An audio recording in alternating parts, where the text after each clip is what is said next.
Di awal kita mulai berdoa, sekonyong-konyong ada satu terpaan angin yang sangat kuat sekali. Kalau ruh itu hanya milik Allah ya, tapi jiwanya ini tidak tenang. Assalamualaikum warahmatullahi wabarakatuh. Selamat berjumpa kembali dengan saya, Ki Bayan.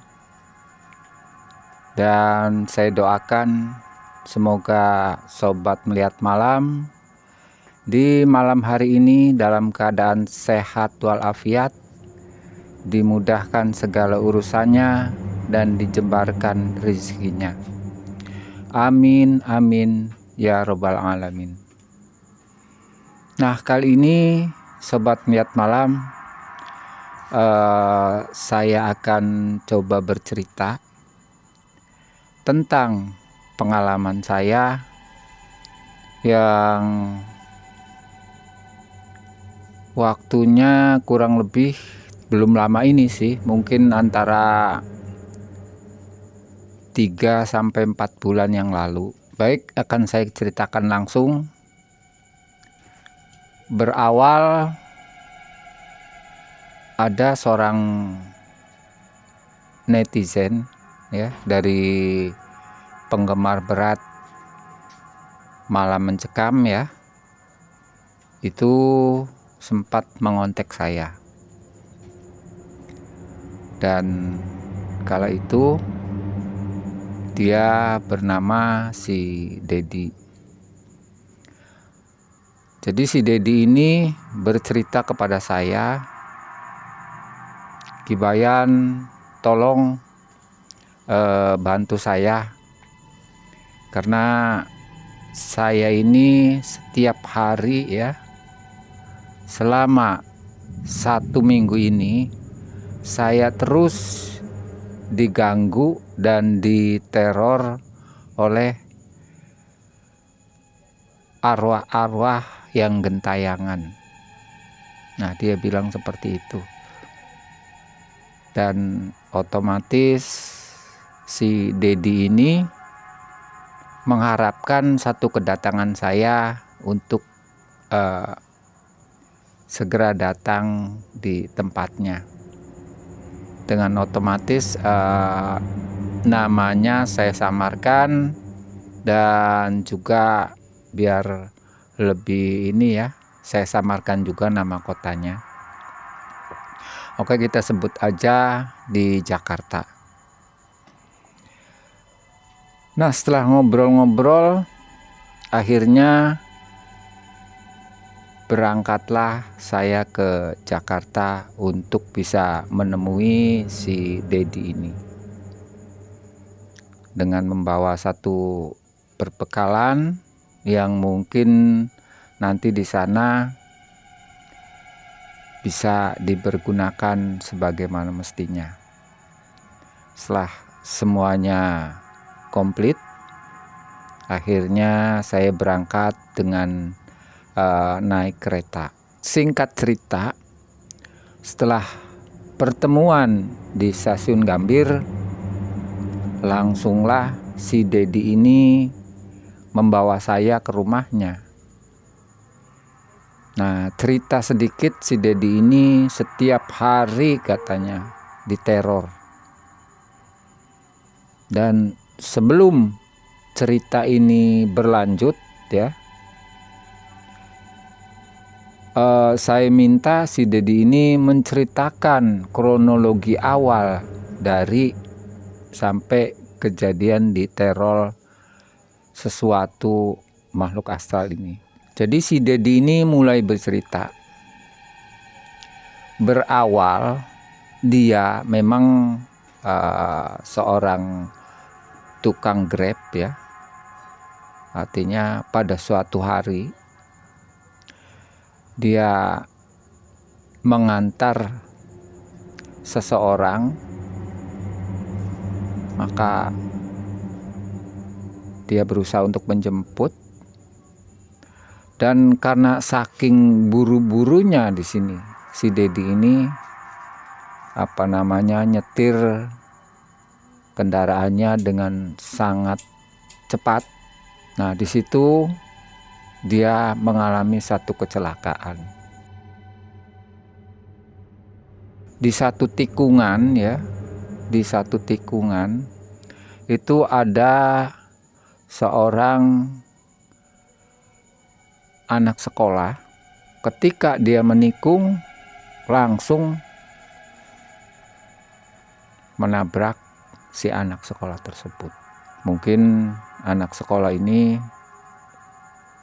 udah kelas 2. Akhirnya setelah saya menabrak dan mental ya, walaupun sedikit berguling-guling, tapi alhamdulillah si Dedi ini cuma hanya mengalami luka ringan. Dan saya lihat, kata si Dedi, motor sudah amburadul ya, berantakan, spion pecah, lampu-lampu juga banyak yang pecah. Dan langsung si Dedi ini melihat si korban. Dengan melihatnya si korban, si Dedi ini terperanjat. Dia kaget. Ternyata si korban ini anak sekolah SMA ya. Dan setelah didekati itu dari kepala ini begitu ngeri sekali. Si Dedi ini melihat dari kepala ini sempat kulit rambutnya sempat terkelupas. Bahkan di situ tengkoraknya sempat terlihat juga berwarna putih. Dan di situ banyak sekali darah yang berceceran, sehingga si Dedi ini lemas, nggak bisa bergerak karena mungkin saking ngerinya melihat kejadian tersebut. 5 menit kemudian di situ banyak orang yang lalu lalang langsung menghampiri dan menolong si yang sempat tertabrak tadi, ditaruhlah di pinggir jalan. Dan tidak lama kemudian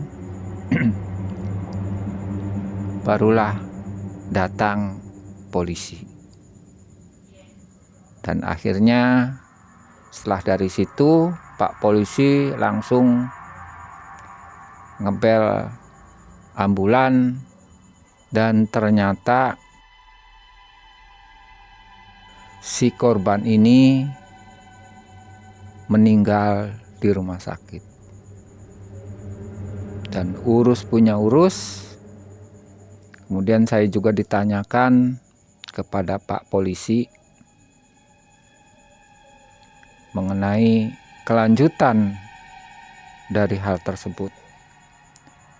Dan kebetulan alhamdulillah dari pihak keluarga tidak menuntut. Yang penting dalam hal ini katanya itu untuk biaya penguburan dan biaya untuk tahlilan minta ditanggung oleh si Dedi ini. Dan si Dedi ini merasa bersyukur karena si pihak keluarga ini tidak menuntut. Kalaupun sampai menuntut, ya mungkin otomatis akan dikenakan sanksi pidana penjara.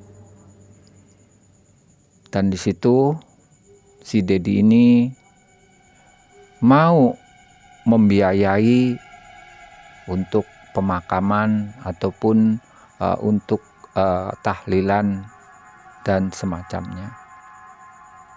Dengan demikian akhirnya alhamdulillah, kata si Dedi, akhirnya bisa bebas dengan catatan harus memenuhi permintaan dari keluarganya.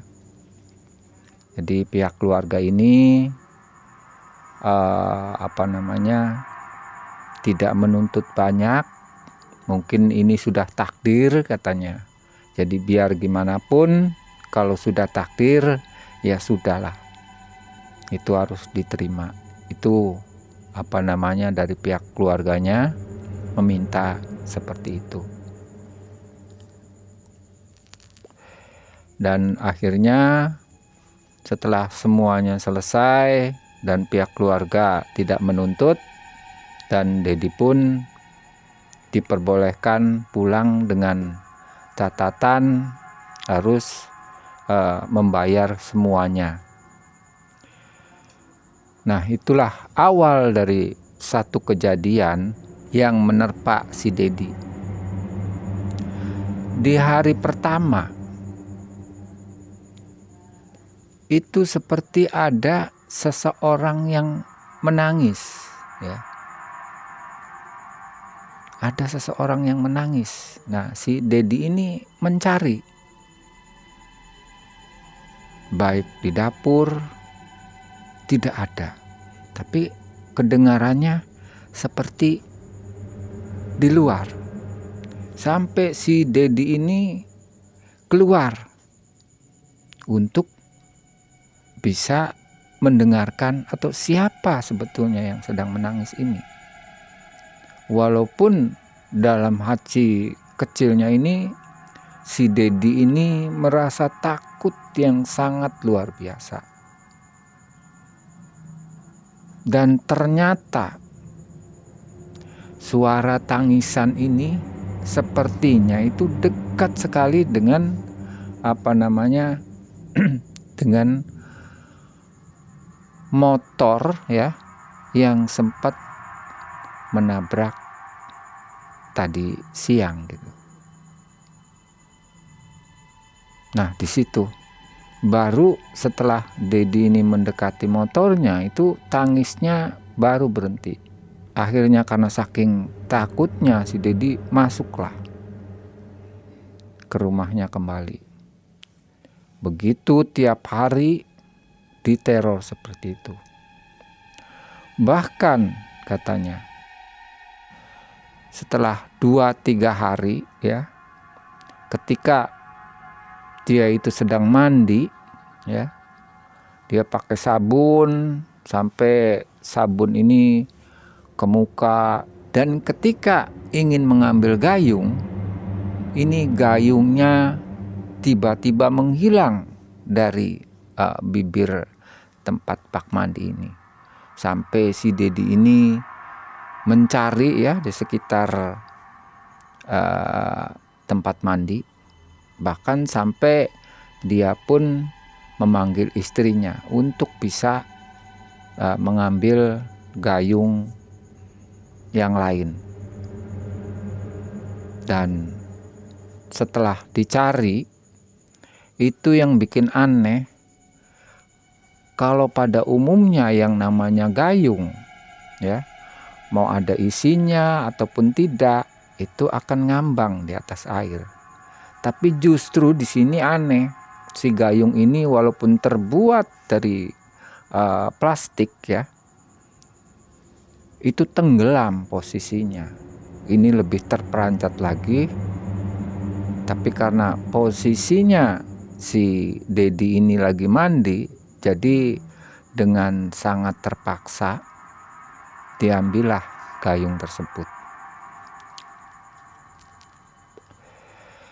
Nah, sahabat melihat malam, itu yang diceritakan si Dedi. Bahkan kata Dedi, di hari yang kelima dikala dia sedang tidur bersama istri dan anaknya, kebetulan anaknya ini masih kecil, ya, mungkin antara 2-3 tahun. Ini sempat mengganggu dari arwah yang mungkin gentayangan, ya, ataupun dari bentuk makhluk astral yang pada waktu itu menggoda. Dia sempat menarik selimut yang dipakai si Dedi. Tapi anehnya ini untuk istri dan anaknya ini tidak sama sekali diganggu. Justru yang diganggu ini si dedinya. Itu sampai pagi-pagi ya, artinya setelah bangun si dedi ini kaget. Bahkan celananya ini sempat ditarik dan tidak terasa. Jadi posisi pada waktu si dedi ini bangun itu hampir telanjang bulat. Si dedi pucat mukanya, ya, pucat sekali. Jadi betul-betul ngerasa ini si dedi ini diteror oleh makhluk astral. Bahkan pada waktu itu hari yang ke-6 si dedi ini memanggil Ustadz ya. Dan si dedi ini minta bantuan supaya istilahnya supaya tidak diganggu lagi. Dan terjadilah satu ritual di situ sampai Pak Ustadz ini sempat datang bersama jemaah lain, mungkin sekitar 5 atau 7 orang. Dan pada waktu terjadi ritual pembacaan doa supaya tidak mengganggu, ini lebih ekstrim lagi. Yang namanya gelas ya, ini melayang.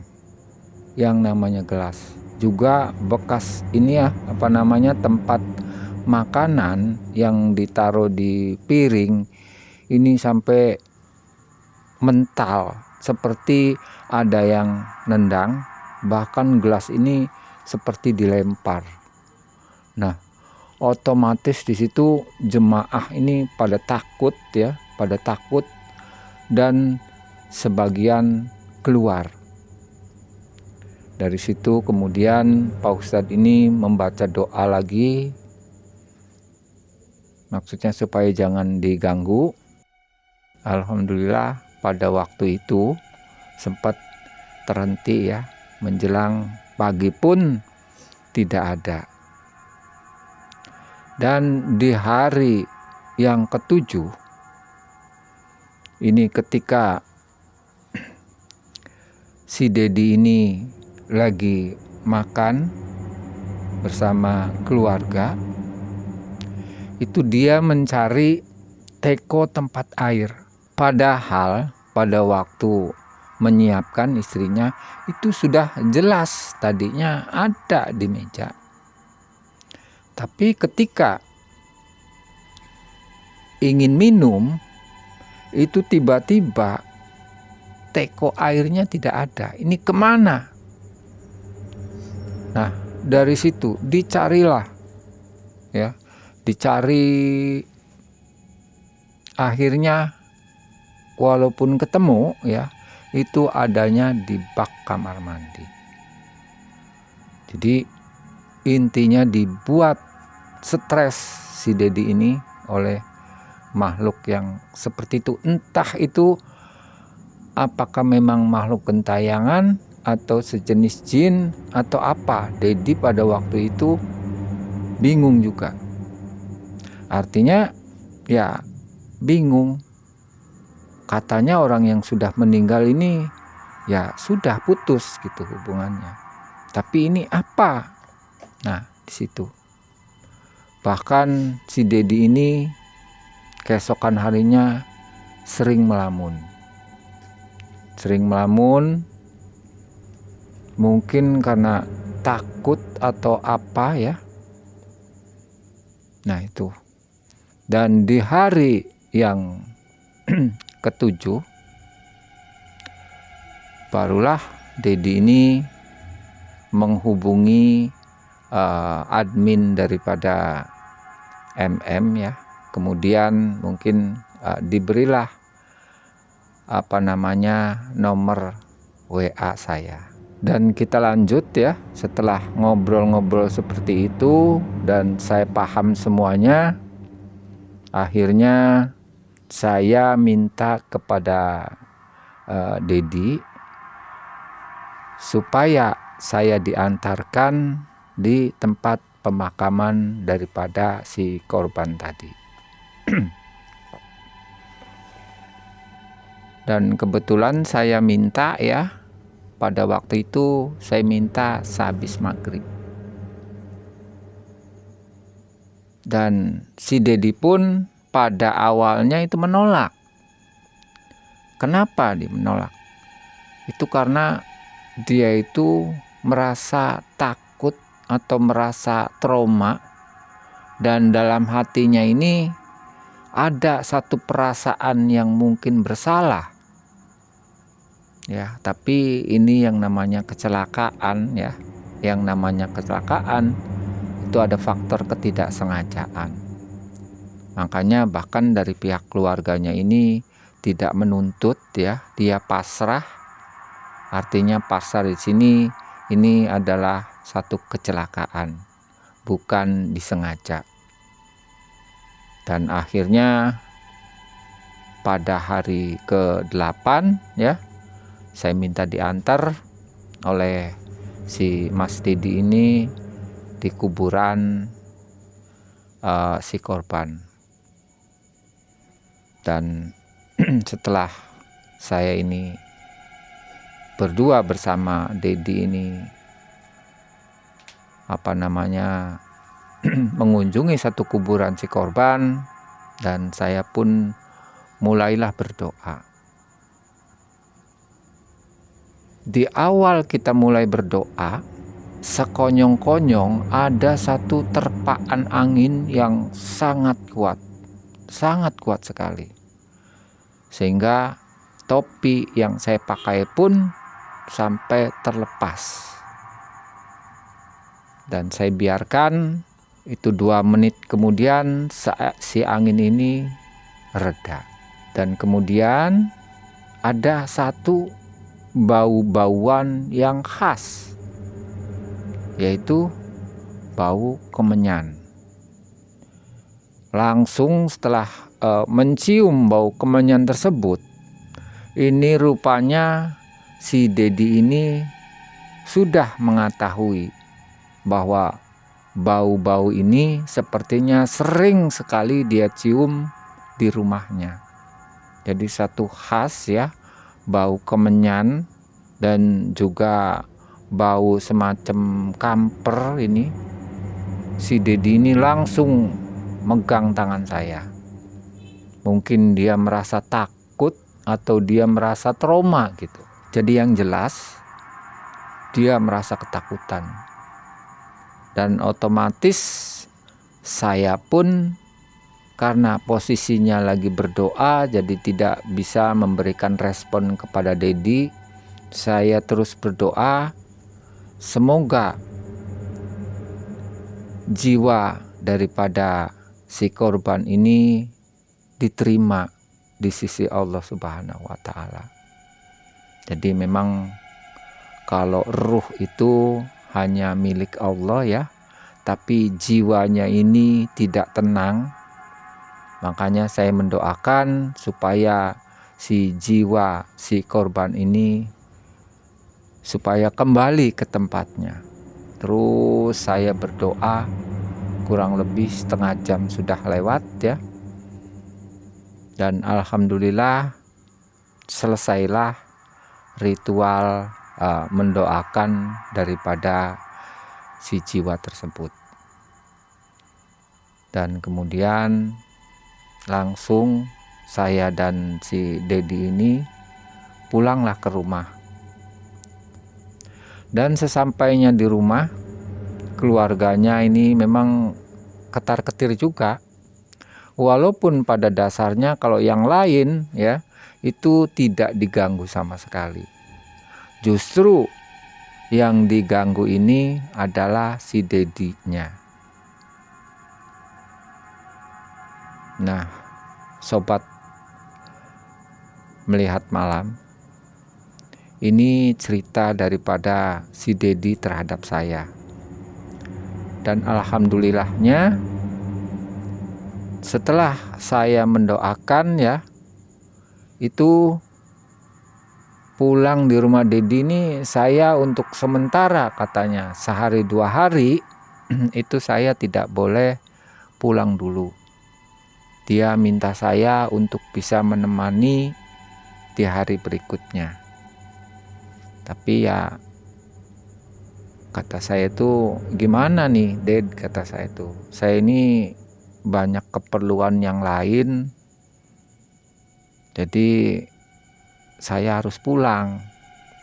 Tolonglah Ki, katanya, ya 1-2 hari ini tolonglah, jangan pulang dulu Ki. Ya akhirnya karena saya ini merasa kasihan kepada si Dedi ini, akhirnya saya mengikuti apa yang jadi maunya si Dedi ini. Dan malam pun sudah lewat, akhirnya pagi pun datang. Dan di pagi harinya akhirnya si Dedi ini ngobrol dengan saya. Gimana Ded, kata saya, semalam bisa tidur nggak? Alhamdulillah Ki, walaupun pada dasarnya saya ini masih trauma, tapi hati saya ini katanya masih lega. Ya, mungkin saya ditemani Ki Bayan, jadi hati ini jadi lega rasanya. Rasa takutnya sudah, artinya tidak seperti kemarin-kemarin. Ya, karena pertama selalu diganggu dan diteror, bahkan sampai mau berangkat mencari istilahnya sesuap nasi pun saya jadi sangat takut barangkali ini ada satu kejadian-kejadian atau ada kecelakaan yang lain. Makanya 1 minggu penuh ini saya tidak mencari nafkah. Wah, pikir saya kasihan juga gitu ya, karena dia sendiri harus menafkahi istri dan anaknya.